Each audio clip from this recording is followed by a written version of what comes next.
Hi, this is Ken Ostrander. It's February 24th, right after the House Health and Welfare Committee meeting, where the ultrasound bill, Senate Bill 9, was just voted down with a vote of, I believe, is 9-7.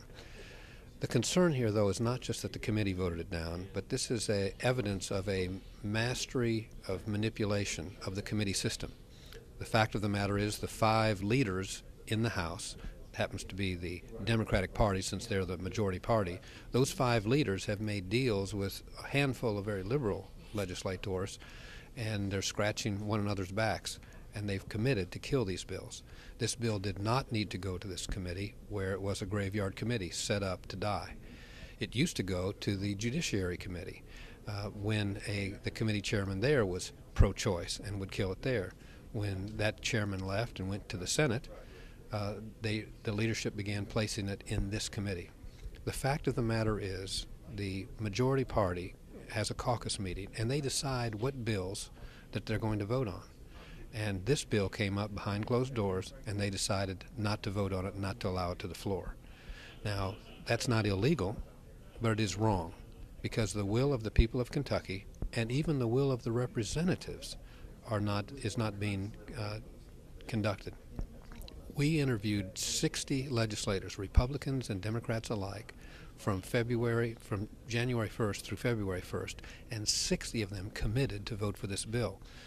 But when a handful of those who are Democrats, who said they would vote for it, are overwhelmed by their party caucus, the bill dies in a committee like this.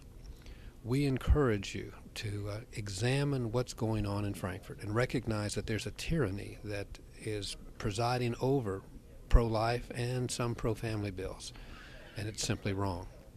The reason why this bill is critically important is because Roe versus Wade, a non-legislative decision, was based on all kinds of deceptions. Many of you have heard the expression, it's just a blob of tissue, or it's just a parasite on your body. Some suggest it's only a product of conception, or abortionists have told young women, we're just going to restore your period. Others, they suggest that this is safer than going full term with your baby. And some suggest that the infant is not even a human being until it can survive on its own. Well, that's probably age 14 or 15, and it's a little bit crazy. The fact of the matter is the House in the General Assembly has killed all pro-life bills for this now, the 7th year. The Senate has passed them in a bipartisan way, and the Democratic caucus there is free to vote for the bill or against it. And they split. There were 32 people who voted for it in the Senate, both Republicans and Democrats, and 5 Democrats who voted against it. That's fair. In the House, it doesn't work that way. Please consider these things as you talk to your legislator and as you vote. I'm here with Representative Michael Meredith, a freshman representative in the Commonwealth of Kentucky, and just wanted to get his thoughts on what occurred today in the Health and Welfare Committee with Representative Tom Birch chairing that. Thanks, Andrew.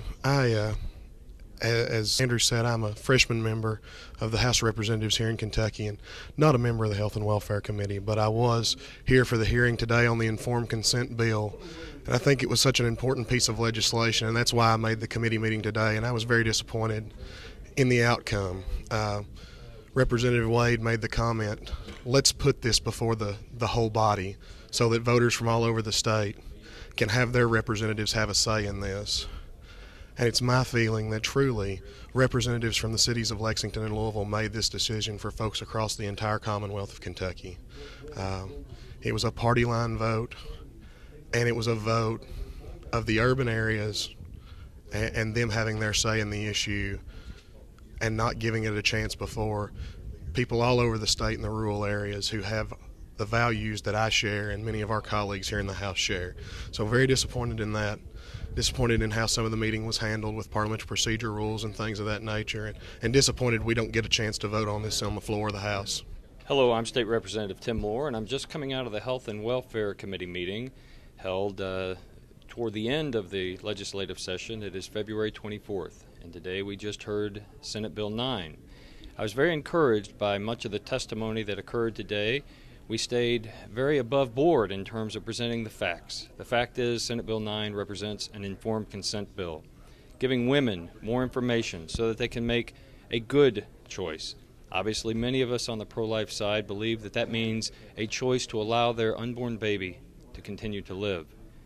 You know, our Constitution says that it is our Creator who has given us the inalienable rights of life, liberty, and the pursuit of happiness.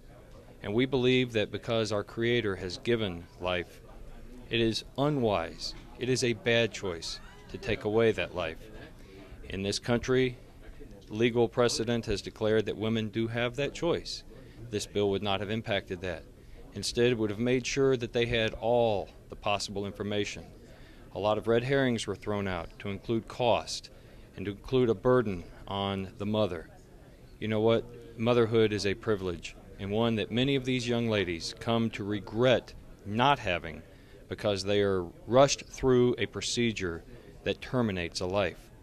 As the representative from the ACLU testified today, he doesn't even perceive that that baby is a person, or that the doctor is dealing with two patients, but only one. You know, this issue will continue. This battle will continue to wage until right prevails. But speaking for myself and many others who will continue to fight the good fight, we believe that this battle will be won, and the timing is determined by the good Lord Himself. I invite you to continue to pray, to continue to advocate, to become more outspoken, demanding that your representative and the very leadership of the House of Representatives here in Kentucky listen to your voice and demand that this bill be given a hearing on the full floor of the House. When and if it does, I am absolutely confident that it would pass overwhelmingly. Until then, this committee has been designed to kill all pro-life bills, and it did so yet again today. Continue to pray. Pray not only for the success of this bill and this issue, but pray for those who find themselves in a circumstance that oftentimes is overwhelming to them, where they don't have good advice, family counsel, and people immediately around them who do love them. You and I can be those folks.